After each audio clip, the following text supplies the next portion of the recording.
नमस्कार मो ना के वेंकटेश्वर रेड्डी मो तहसीलदार विषम कटक कहूँ। आज आमर ये विषम कटक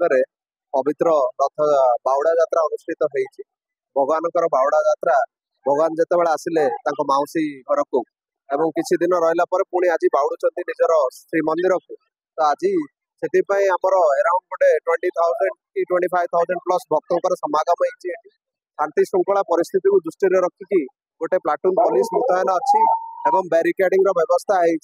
कड़न पहिकी प्रॉपर शांति श्रृंखलार सहित जमती जेकोसी भक्त को भी प्रशासन को भी किसी लॉ एंड ऑर्डर असुविधा न हो ताकू आमे प्रायोरिटी देइछु एवं तत्सहित आमे चाहूछु जेते दूर जो गोटे भक्त आसी से भगवान दिव्य दर्शन अनुभूति जमती बहुत भल से नहीं पारे आ तार दर्शन रे जमती किसी असुविधा न रहे आ सी जमती एटर गोटे सुंदर अनुभूति लेके जीव सेटा हमर प्रशासन रो प्रचेष्टा रही एवं वर्तमान आज जहाँ भक्तों समागम लगुच आमर सही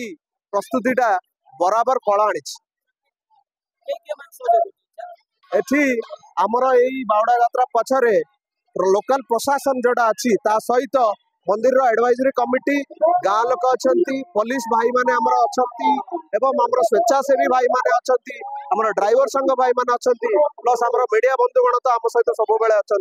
तो समस्त सहयोग चली कहवाक गले। Thank you.